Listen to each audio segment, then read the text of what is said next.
Short. We don't want someone unattractive in a wealthy family. How could someone like you be with a guy like Ethan? His parents kept insulting me and I felt a lot of anger inside. I understand. I'll leave now, but you've insulted my family and me. Please never get involved with us. It will be a waste even if you beg us. My name is Sarah. I'm a 25-year-old office worker. My family was very poor when I was growing up.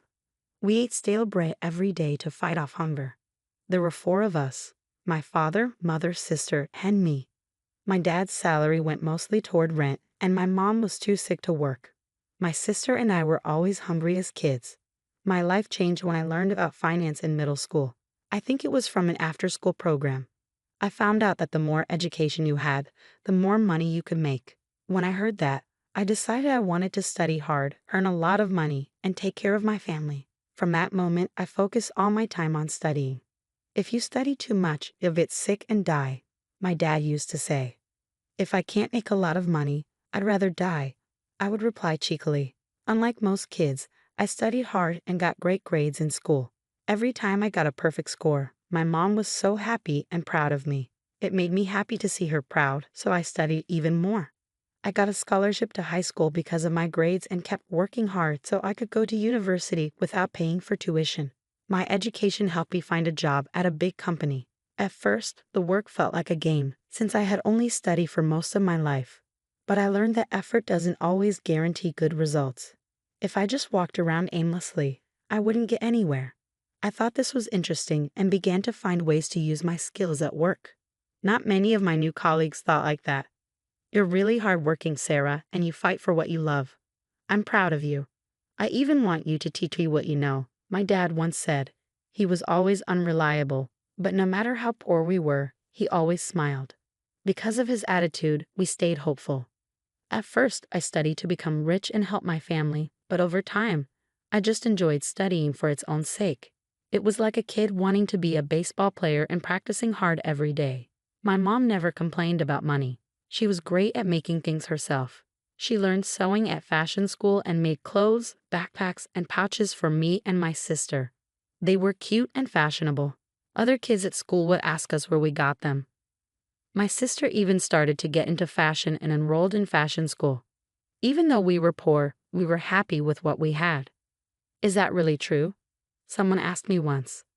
Yes, it is, I replied. One day, my sister and I brought home some leftover lunch from school and gave it to our parents.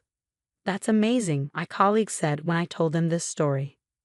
My stories about growing up poor became fascinating tales at work, and I ended up being seen as an interesting person. In school, I might have been teased, but at work, people seemed to enjoy my stories. I was happy to have good relationships with my colleagues and enjoy my job. Life felt exciting. Then, I had a fateful encounter. It happened at a company party for new employees. After the party, I decided to have a drink with some colleagues. One of them said, I know some people from other departments, so I'll invite them. That's when I met Ethan. He was nice, handsome, and not at all a womanizer. I fell for him right away. As the night went on, everyone started chatting. When Ethan went to the bathroom, my colleague took the seat next to me. When Ethan returned, he saw his spot was taken and sat next to me instead. He didn't seem to notice how fast my heart was beating and began a conversation with me. You're Sarah, right? I heard you're amazing. If I'm not wrong, you went to both high school and college on scholarships. Yes, I'm really thankful for the free tuition. Is that the only reason? Well, my family didn't have much money, so yeah. I see. So you said it was tough to support your family? No, I actually enjoyed it. Even though we were poor, we were happy. I see, you have a unique charm.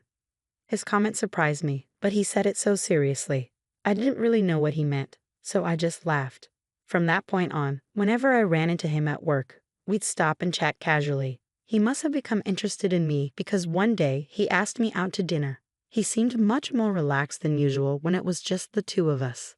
He was polite, but also friendly, and I felt like we were growing closer. He invited me to dinner a few more times after that.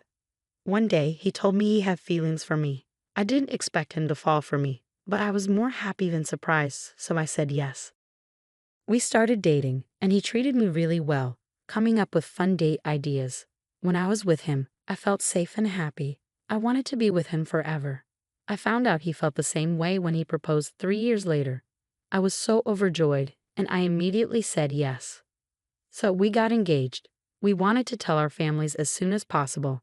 Ethan said, "First, I want to meet your family before we tell everyone." So we decided to tell my parents first. My family liked Ethan right away. He even said, "Your parents are like peas in a pot." Then it was time for me to meet his parents. As his fiancé, it was important to make a good first impression. I was really nervous, so I carefully chose my outfit, got my hair done, and spent extra time on my makeup. After my mom and sister checked me over, I left the house looking perfect. Ethan and I went to his parents' house, which was a huge mansion that stood out from all the others. Once we started dating, I found out his dad was the CEO of a big company and the family was very wealthy. In other words, Ethan was the only son of a prestigious family. I guess that's why he seemed so different from the start. I met Ethan when he pressed the doorbell. His mom answered and opened the door. "Ethan, welcome home." "Hi, Mom. Is she your fiancé?" "It's nice to finally meet you. I'm Sarah." "Oh, come inside." She gave me a quick look before inviting us in. I didn't expect her to like me immediately, but I knew I had to try. His mom led us into their huge, fancy living room, where his dad was already sitting on the sofa. "I'm glad you're here. Please, take a seat," his father said politely, but there was a tense feeling in the air, like I was being interviewed for a job. "I'm Ethan's father. I run a company called 5X, he said. His company had always been successful, and his parents liked to brag about their status. "Sarah, you work at the same company as Ethan, don't you? That means you must be exceptional." "She's the most promising employee in the company. She was an honor student in both high school and college." "I see." I was a bit embarrassed by Ethan's praise, and his mom, maybe feeling jealous, said something surprising. "It doesn't matter how smart you are, but your face. You're a little too plain." "What?" Ethan and I were both shocked by her comment. "What are you talking about, Mom?" Ethan was furious, but his mom didn't care and kept going. "I'm just telling you the truth. You're going to take over your father's company one day, so the woman you marry must look beautiful." Her words only made Ethan angrier. "What is this? That's ridiculous. I love her for who she is, no matter what she looks like. She's not bad looking at all. Apologize to her." Ethan was fuming and demanding an apology. His dad was hurt by the comment too and got just as angry. "How dare you speak to your parents like that? Can't you see your mother is concerned for you? We don't want an unattractive woman in this family. We won't allow this marriage. Leave." His father waved his hand, telling me to leave. "What's wrong with you, Dad? I don't need your permission. I'm marrying her, whether you like it or not." "Hold on. We won't let you make such a mistake.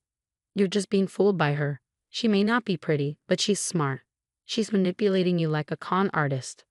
"That's exactly it. Talk to him too. Tell him you're not good enough for this family. How could someone like you be with a man like Ethan? I'd love to see the faces of your parents who raised you to be such a liar. They must be useless." His parents kept insulting me and I was filled with anger. "I understand, I'll leave now. But you've insulted both my family and me. Please never get involved with us again. It would be a waste even if you begged us." They laughed out loud. "Who's going to beg who? You think you're smart. I think you're just crazy." I ignored their rudeness and said, "Sorry to have bothered you," before leaving their house. Ethan followed me and apologized. "I'm really sorry about my parents." "Don't worry. You were trying to stand up for me, but they were so rude to you. I'm really disappointed in them. Lately, my dad's been acting like a tyrant at work. He doesn't get along with his employees. I think he's gotten too arrogant." "Well, my mom's always been like that, so I don't think she'll ever change." "I see." I was grateful that Ethan turned out to be a good person, even with parents like that. "Oh, by the way, that thing you said about not getting involved with your family?" "Yeah, I meant it. I was really angry when they insulted you. That's why I said it. But if you don't want me to, I won't go ahead. They deserve it. You should give them a piece of your mind." I got his approval, so I went ahead with my plan. I'm in the CEO's office at a company right now. "Dad, do you think he's going to call soon?" "I hope so." "Oh, here it is." "Yes, hello." My dad put the call on speaker. "Huh? Hello, what happened?" You suddenly want to cancel the contract. It's a shame, but I have a good reason to do so. What? What's the reason? You insulted my daughter and my family. You're Ethan's dad, right? Oh, I heard you treated my daughter badly when she visited. Oh my God, Sarah is your daughter. Yes, she's my sweet, precious daughter. Are you calling her ugly? I'm so sorry. I don't know how to apologize. You don't have to apologize. I won't accept it. I don't care what you said about me, but I'll never forgive you for insulting my daughter. My company is ending this contract right now. No, no. If such a big company pulls out, what will happen to mine? That's not my problem. Just live with integrity and stop judging people's looks. Then he hung up the phone. Thank you, Dad. I feel better now. I got a bit emotional. I'm sorry, Ethan, for causing trouble for your father. No, no. Don't worry about it. I'm glad you stood up to my father. Actually, my dad runs an AITA company now. He's a big computer fan and even made his own computers. When he was dating my mom, he worked in an office job, but after she asked him, "Isn't there something you really want to do?" he quit his job and started following his passion. After my sister was born, he taught computer classes to earn money. Later, he started selling computers to his friends. And as word spread, the business grew. Now the company is big and works with other businesses, but he's still the same person. That's why I'm following my dreams too. No matter how rich we get, we still have the same heart we had when we were poor. Ethan's father was fired when the shareholders found out he caused the contract to be canceled. He lost his job and became unemployed. His mother didn't admit it and kept acting the same, but they ran out of money and had to sell the mansion. One day, Ethan's father came to my dad, crying and begging for forgiveness, but my dad didn't forgive him. My daughter told you to never get involved with us, right? He turned him away. Ethan cut ties with his parents.